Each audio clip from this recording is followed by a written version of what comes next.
आज हम एक ऐसी उड़ान की कहानी जानेंगे जो अपनी मंजिल तक कभी नहीं पहुंची। ये एक ऐसी कहानी है जिसमें पूरी दुनिया को हिलाकर रख दिया था और एविएशन की हिस्ट्री को हमेशा हमेशा के लिए बदल दिया। जी हाँ, ये जापान एयरलाइंस फ्लाइट 123 की दर्दनाक कहानी है और आज हम यही समझेंगे कि कैसे एक छोटी सी मामूली सी लगने वाली भूल ने इतनी बड़ी तबाही मचा दी। तो तारीख थी 12 अगस्त 1985। जापान में एक बिल्कुल आम सी शाम थी। लोग ओबोन त्योहार की छुट्टियों के लिए अपने अपने घर लौट रहे थे। माहौल में एक छुट्टी का, एक खुशी का एहसास था। लेकिन किसी को क्या पता था कि यही शाम इतिहास की सबसे भयानक हवाई दुर्घटनाओं में से एक के तौर पर दर्ज होने वाली थी। उस प्लेन में उस दिन कुल 524 लोग सवार थे। इसमें पैसेंजर्स और क्रू मेंबर्स सब शामिल थे। जरा सोचिए, ये नंबर कितना बड़ा है। ये नंबर शुरुआत से ही हमें इस हादसे की भयावहता का अंदाजा दे देता है। देखिए, हर बड़ी त्रासदी की तरह इसकी शुरुआत भी बेहद नॉर्मल थी। फ्लाइट 123 के लिए ये बस एक और रूटीन उड़ान होने वाली थी, पर ऐसा हो नहीं पाया। तो ये एक बोइंग 747SR एयरक्राफ्ट था जो टोक्यो के हनेडा एयरपोर्ट से ओसाका के लिए उड़ान भर रहा था। शाम के 6:12 पर प्लेन ने टेक ऑफ किया। बाहर देखें तो मौसम बिल्कुल साफ था, ऑपरेशंस एकदम नॉर्मल चल रहे थे, सब कुछ परफेक्ट था। मतलब एक छोटी सी डोमेस्टिक फ्लाइट ही तो थी। लेकिन ये जो शांति थी ना, ये ज्यादा देर तक नहीं टिक सकी।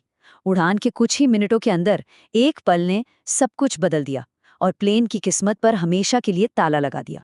टेक ऑफ के सिर्फ 12 मिनट बाद एक जोरदार, कान फाड़ देने वाले धमाके ने पूरे के पूरे विमान को हिलाकर रख दिया। किसी को कुछ समझ नहीं आया कि आखिर हुआ क्या। आसमान की वो शांति अचानक चीख पुकार और दहशत में बदल गई थी। अब ये जो धमाका हुआ, ये असल में विमान के पिछले हिस्से में मौजूद रियर प्रेशर बल्कहेड के फटने से हुआ था। अब आप सोच रहे होंगे कि ये क्या चीज़ है, तो आसान भाषा में समझें, ये एक तरह की दीवार होती है जो केबिन के अंदर हवा के प्रेशर को मेंटेन रखती है। आप इसे प्लेन के लिए एक गुब्बारे की तरह मान सकते हैं, और वो गुब्बारा अभी अभी फट गया था। और इसके फटने का मतलब था एक ऐसी तबाही की शुरुआत जिसकी किसी ने कल्पना भी नहीं की थी। और देखिए, ये सिर्फ एक चीज फेल नहीं हुई थी, ये तो फेलियर्स की एक पूरी चेन थी, एक डोमिनो इफेक्ट जैसा। सबसे पहले बल्का हेड फटा। उससे जो प्रेशर बना उसने प्लेन की वर्टिकल टेल, मतलब जो पूंछ का ऊपरी हिस्सा होता है, उसे तोड़कर अलग कर दिया। और सबसे खौफनाक बात, इससे विमान के सारे हाइड्रोलिक सिस्टम्स कट गए, जिसका सीधा मतलब था कि पायलट्स ने प्लेन पर से अपना पूरा कंट्रोल खो दिया था। इसके बाद जो 32 मिनट गुजरे, वो एविएशन हिस्ट्री के सबसे हताश लेकिन सबसे वीरता भरे पलों में से एक गिने जाते हैं। ये कहानी है पायलट्स के उस अटूट संघर्ष की और यात्रियों के उन आखिरी लम्हों की। तो शाम 6:24 पर धमाका हुआ। 1 मिनट के अंदर ही पायलट्स को ये एहसास हो गया कि प्लेन अब उनके काबू में नहीं है। पर उन्होंने हिम्मत नहीं हारी। उन्होंने सिर्फ इंजन की पावर को घटा बढ़ाकर उस विशालकाय प्लेन को हवा में रखने की एक नामुमकिन सी कोशिश की। करीब 6:40 पर जब यात्रियों को ये लगने लगा कि अब शायद अंत निश्चित है, तो उन्होंने अपने परिवार वालों के लिए, अपने प्यारों के लिए आखिरी संदेश लिखने शुरू कर दिए। और फिर 32 मिनट के उस जबरदस्त संघर्ष के बाद 6:56 पर विमान एक पहाड़ से जा टकराया। इस पूरी त्रासदी के जो सबसे दिल को छू लेने वाले पहलू हैं वो आखिरी खत जो यात्रियों ने लिखे थे। मलबे से मिले इन संदेशों में से एक में लिखा था, अब शायद हम बच नहीं पाएंगे। एक और संदेश में किसी ने अपने परिवार के लिए लिखा, बच्चों का ख्याल रखना। ये शब्द, ये हमें उन आखिरी पलों के डर, उस बेबसी और उस प्यार का एहसास कराते हैं। ये हमें इस मानवीय त्रासदी के बेहद करीब ले आते हैं। प्लेन के टकराने के बाद ये कहानी खत्म नहीं हुई, बल्कि अब इस कहानी का एक नया चैप्टर शुरू हुआ, जिंदा बचे लोगों की तलाश का और उस एक बड़े सवाल का जवाब ढूंढने का कि आखिर ये सब हुआ क्यों। नतीजे सच में दिल दहला देने वाले थे। विमान में सवार 524 लोगों में से 520 की मौत हो गई, लेकिन अविश्वसनीय रूप से 4 लोग इस हादसे में जिंदा बच गए। ये आज भी इतिहास की सबसे घातक सिंगल एयरक्राफ्ट दुर्घटना मानी जाती है। रेस्क्यू ऑपरेशन बेहद मुश्किल था। सोचिए, प्लेन एक दूर दराज के पहाड़ी और घने जंगली इलाके में गिरा था। ऊपर से रात का अंधेरा और घना जंगल, इन सब ने रेस्क्यू टीम्स के लिए बहुत बड़ी चुनौती खड़ी कर दी। मलबे तक पहुंचने में ही बहुत देर हो गई और ये बात बाद में एक विवाद का विषय भी बनी, क्योंकि कई रिपोर्ट्स में ये कहा गया कि अगर रेस्क्यू ऑपरेशन थोड़ा जल्दी शुरू हो पाता तो शायद कुछ और जानें बचाई जा सकती थीं। तो सबसे बड़ा सवाल, ऐसा हुआ क्यों?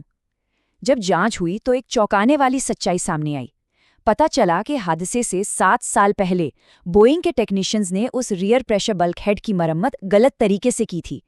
जैसा कि आप यहाँ देख सकते हैं, सही तरीके से एक सॉलिड प्लेट लगाने के बजाय उन्होंने 2 अलग-अलग प्लेटों का इस्तेमाल कर दिया था, जिससे वो पूरा ढांचा बहुत ज़्यादा कमज़ोर हो गया। ये एक छोटी सी गलती थी, एक ऐसा डिटेल जिसे शायद नज़रअंदाज कर दिया गया, और यही गलती 7 साल बाद इस भयानक हादसे का कारण बनी। इस भयानक त्रासदी ने एविएशन इंडस्ट्री को हमेशा के लिए बदल दिया।